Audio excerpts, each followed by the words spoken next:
ese señor era un profeta de Dios. Y entonces dice, no va a haber lluvia en estos años si no digo yo. ¿Sí? O sea, dicho de una manera ruda, podría haber dicho hasta que se me dé la gana. ¿Verdad? A veces nosotros así decimos, hasta que se me dé, si no se me da la gana, no pasas, ¿no? Como la gente que se pone para tapar las calles. Bueno, seguimos entonces, por favor.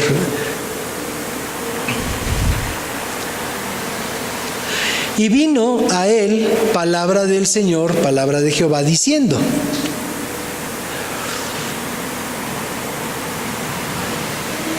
apártate de aquí y vuélvete al oriente y escóndete en el arroyo de Querit, que está frente al Jordán.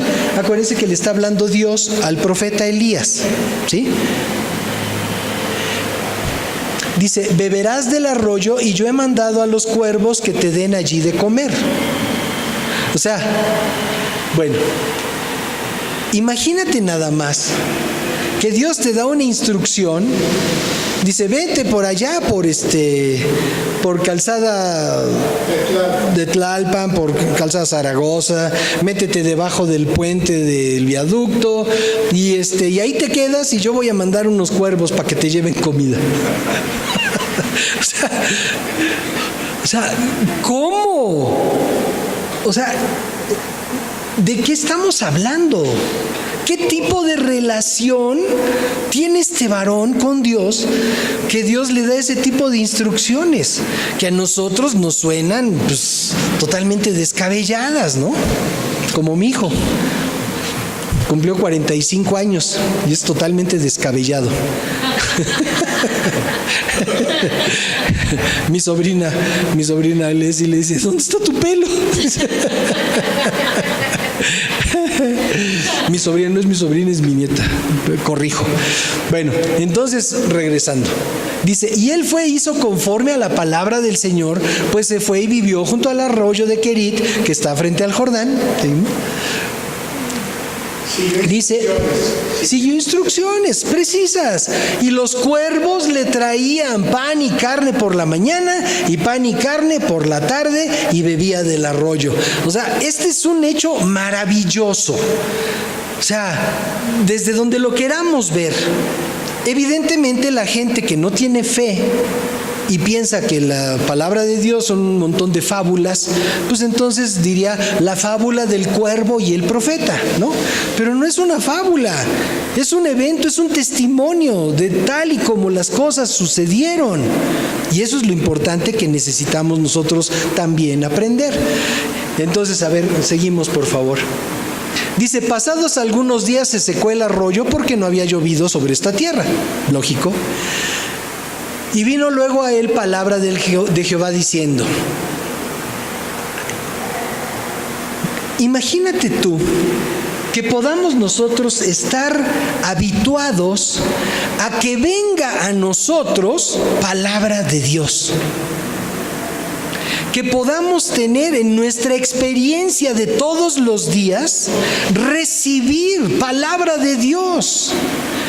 Hace unos días, bueno, ya se los platicó Tere, pues, ¿qué será? No más de un mes, pues, que ella se levantó en la noche, espero no equivocarme, se levantó en la noche y sintió en su corazón que Dios le decía, no escuchó la voz, sintió en su corazón que Dios le decía, dile a David que tengo un ministerio para él.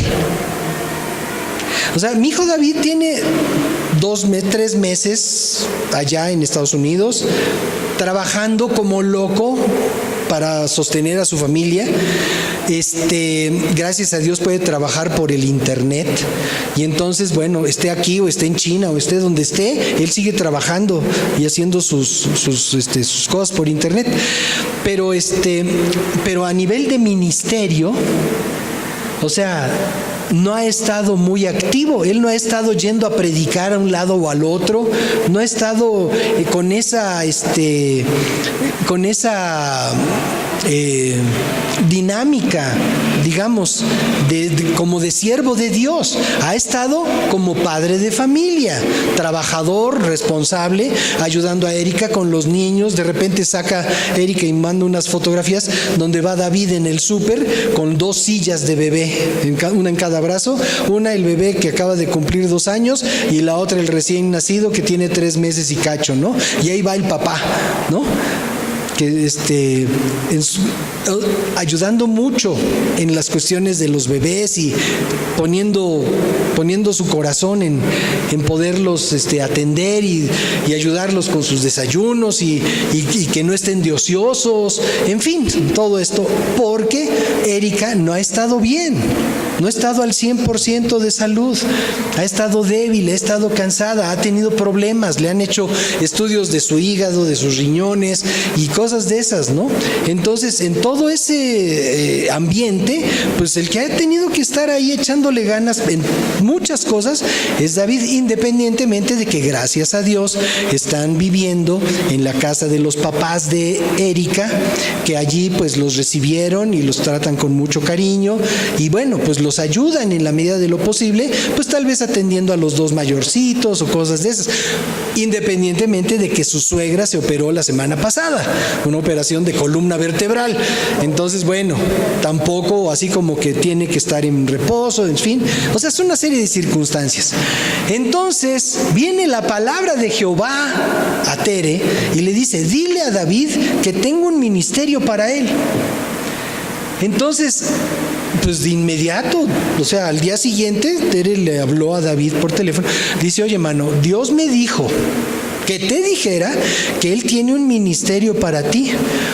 Y evidentemente esa palabra para David fue muy oportuna, porque con todo ese ambiente, digamos, cotidiano, no espiritual, no de estar compartiendo la palabra y esto, pues podría simplemente traer un desánimo a su corazón, porque David tiene un llamado de Dios para predicar su palabra.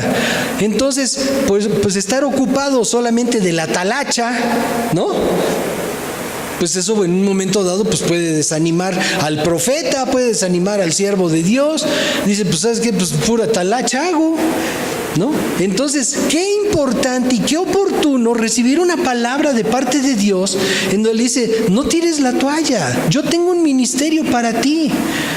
O sea, no te canses. O sea, a pesar de que este momento no es el más espiritual ni el que más te pueda proyectar en el ámbito de ser un famoso predicador o un famoso adorador o cosas de esas, o sea, está respondiendo a la necesidad de su casa, ¿no? De su familia, apoyando a su mujer con el cuidado de sus chiquitos.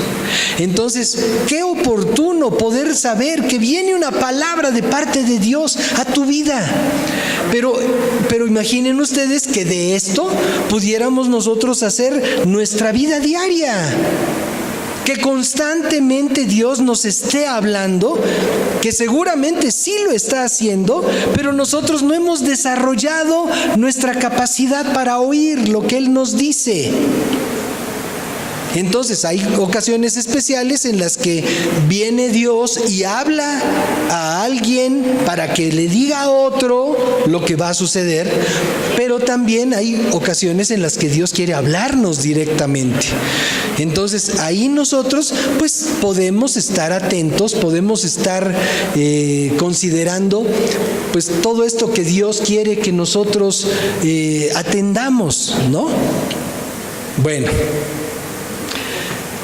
Entonces viene al profeta la palabra de Dios diciendo, levántate. Había estado siendo alimentado por los cuervos. O sea, pues él estaba de agasajo. A lo mejor no estaba en una residencia, pero no le faltó de comer todo el tiempo que estuvo ahí, hasta que se secó el arroyo. Y entonces le dice, levántate, vete a Sarepta de Sidón. Dice, y mora allí. Y he aquí, fíjate nada más lo preciso y lo precioso del amor de Dios. Dice, levántate, vete a Sarepta de Sidón y mora allí. O sea, vete a vivir a Sarepta, a la ciudad de Sarepta. Dice, y quédate ahí a vivir. Dice, y yo he dado orden. O sea, qué importante es saber que Dios no da tips. Dios no da sugerencias, Dios nos da órdenes que tenemos que obedecer. Y entonces dice, yo he dado orden ahí a una mujer viuda que te sustente. Y uno podría decir, oye, derechos humanos, ¿no? Oye, no inventes, pues es viuda. ¿Cómo pone a una viuda a sostener a un profeta? ¿No? Y derechos humanos dirían, no, ese es un haragán, ese no trabaja, ese no hace nada, que se ponga a chambear para que se mantenga él solo, ¿no? El otro día a la hora de estar escribiendo una cosa, me acordé de una frase que había cuando yo era niño. Cuando alguien quería recibir un beneficio sin merecerlo, le decían, pues que te mantenga el gobierno. Hoy ya es realidad. Pero bueno, eso es otra cosa. Entonces, si no me desvío. Entonces dice, él se levantó y se fue a la ciudad de Sarepta, y cuando llegó a la puerta de la ciudad, una mujer viuda que estaba ahí recogiendo leña, y él la llamó y le dijo, te ruego que me traigas un poco de agua en un vaso para que beba. ¿Sí? Dios ya le había dicho que le había dado orden a esa mujer para que lo atendiera, ¿sí? Para que le sirviera. Bueno, y entonces él la ve y dice, oye mujer, ¿me traes un vasito de agua, por favor? Y yendo ella para traérsela, él la volvió a llamar y le dijo, te ruego que también me traigas una torta. Te ruego que también, o sea, ya que vas para allá, ¿qué tal si me traes una tortita, unas quesadillas, unos taquitos, así un tentepié bueno, ¿no? Porque el cuate venía de estar comiendo de la boca de los cuervos, ¿no? Bueno, entonces le dice, pues ya Dios le había dicho que esa mujer lo iba a servir. Entonces, ¿con qué confianza le dijo que lo atendiera? O sea, no se estaba extralimitando. Volvemos, derechos humanos. Le diría, este es un pelafustán, es un desvergonzado, ¿cómo es posible? Aparte de que pone que la señora viuda, pobrecita, además le pide una torta. ¿De queso de fuera? O sea, de lo que fuera, ¿no? A lo mejor era una, ¿cómo le llaman las guajolotas? ¿No? Que es la torta de bolillo con un tamal adentro. Bueno. ¿Quién tiene hambre? ¿Alguien tiene hambre? Ya, ¿verdad? Ya nos vamos. Y entonces ella respondió, vive Jehová Dios, que no tengo pan cocido. Solamente tengo un puñado de harina. Fíjate, tengo un puñado de harina en la tinaja y un poco de aceite en una vasija. Y ahora recogía yo 2 leños para entrar, prepararlo para mí, para mi hijo, para que lo comamos y nos dejemos morir. O sea, no era una viuda rica. No era una viuda, la viuda del magnate, la viuda del marajá, ¿no? La viuda del presidente, la viuda de Rockefeller. Era una mujer que solo tenía sustento para un día y luego dejarse morir. O sea, su expectativa de vida era nula. Decía, una vez que me coma yo ese pancito o esa ¿cómo dice? Esa harina, esa tortita que haga yo con harina y el aceite que tengo, dice, después me voy a morir. Con todo y mi hijo. O sea, es una situación desesperada. O sea, cuando nosotros pensamos en nuestros hijos, oye, ¿ya comió el niño? Es que no ha comido el niño. Y a veces nosotros estamos muy preocupados de que el niño o la niña coman a sus horas. Porque si no, pobrecito, 10 de la noche, no ha comido el niño, oye, no inventes, hay que darle de comer. Entonces hay que atender su necesidad. Y bueno, todos los que somos papás ya pasamos por esa esquina. El asunto es que dice, lo voy a preparar para mí, para mi hijo, para que lo comamos y nos dejemos morir. O sea, no está diciéndole un pretexto, no está pensando esta viuda, ay, este encajoso, ¿qué le pasa? Ella había recibido una orden de parte de Dios para atenderlo y está exhibiendo su realidad. Su situación era precarísima. Entonces, si existe la palabra, entonces dice Elías, no tengas temor, ve, haz como has dicho, pero primero hazme a mí mi torta. O sea, está bien que vayas y le prepares a tu hijo. Dice, pero primero me haces mi torta. Antes de que te dejes morir, me haces mi torta, por favor. Dice, hazme una torta cocida debajo de la ceniza y tráemela. O sea, no cualquier torta, cocida debajo de la ceniza, o sea, con el sazón, ¿no? De la ceniza, del hornito, bueno. Y entonces dice, y tráemela. Y después harás para ti, para tu hijo. O sea, no dijo, bueno, haz de una vez las 3, para ti, para tu hijo y luego para mí. No, primero hazla para mí. Y ya cuando esté bien cocidita y bien preparadita, me la traes. Y luego vas y haces lo que quieres hacer para ti, para tu hijo. Bueno, seguimos. Dice, porque el Señor Dios de Israel ha dicho así: la harina de la tinaja no escaseará, ni el aceite de la vasija disminuirá hasta el día en que el Señor haga llover sobre la faz de la tierra. O sea, es una palabra que este varón le trae a aquella mujer y le dice, ¿sabes qué, hija? No te vas a morir. O sea, Dios me mandó para que sepas que tu harina y tu aceite no van a escasear. Tú piensas que solo va a salir una tortita, pero dice el Señor, fíjate, el Señor Dios de Israel ha dicho así. O sea, imagínate tú el corazón de la viuda.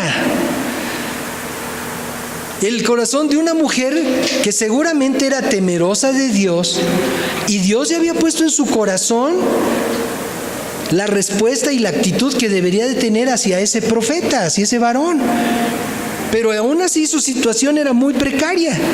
Entonces viene y le dice, Dios dice así: la harina de la tinaja no escaseará, ni el aceite de la vasija va a disminuir hasta el día en que el Señor haga llover sobre la faz de la tierra. ¿Te acuerdas que al principio del capítulo había dicho Elías, dice, y no va a llover hasta que yo diga?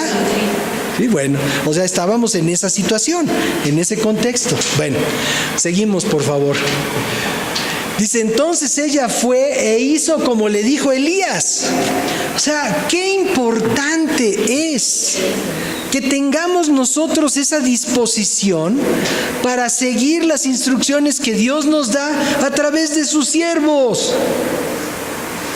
O sea, esta señora, con la evidencia, con las circunstancias en las que estaba viviendo, le pudo haber dicho, mire, don Elías, se me va por un tubo, porque yo no voy a hacer nada. O sea, ¿quién es usted? ¿Qué le pasa? Pero no fue eso lo que hizo. En lo que hizo ella, dice, fue e hizo como le dijo Elías. O sea, no se peleó con él, no discutió, no dijo, oye, me parece poco probable lo que me estás diciendo. O sea, tal y como Elías le dijo, así fue y lo hizo.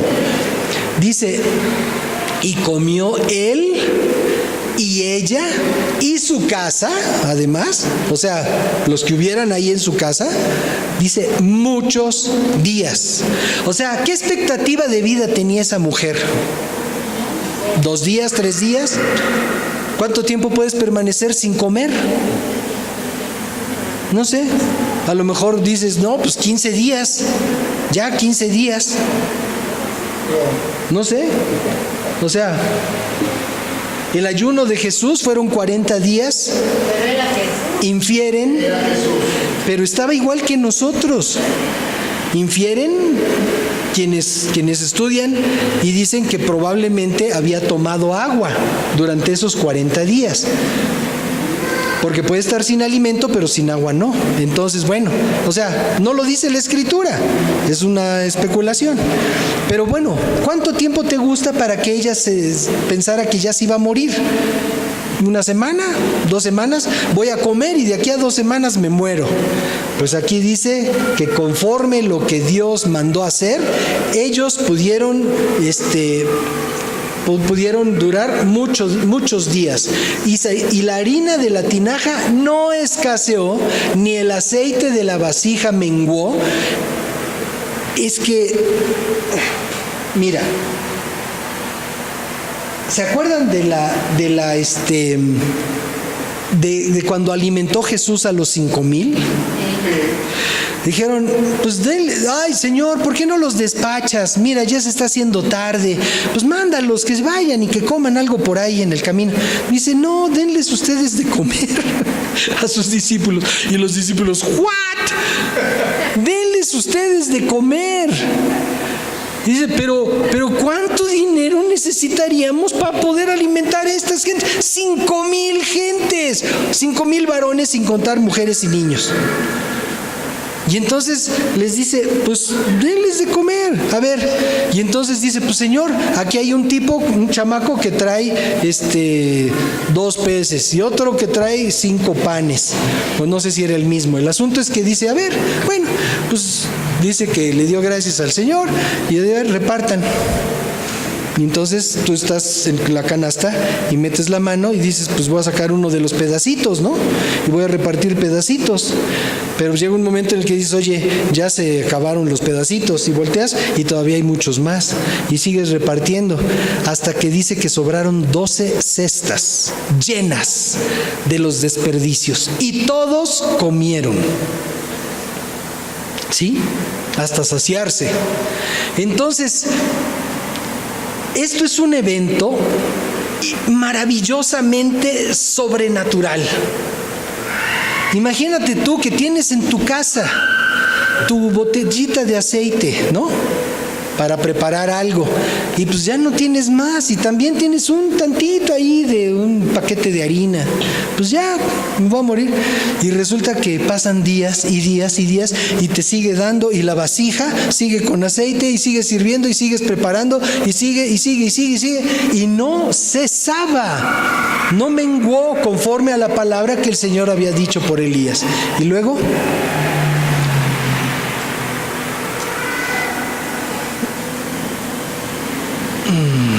dice, después de estas cosas, aconteció que cayó enfermo el hijo del ama de la casa, y la enfermedad fue tan grave que no quedó en él aliento. En otras palabras, se murió. ¿Sí? En otras palabras. Pero después de haber tenido esa experiencia gloriosa, pues todavía viene un evento desgarrador, ¿no? O sea, resulta que se enfermó el cuate y se murió. Y entonces ella le dice a Elías, ¿qué tengo yo contigo, varón de Dios? ¿Has venido a mí para traer a memoria mis iniquidades y para hacer morir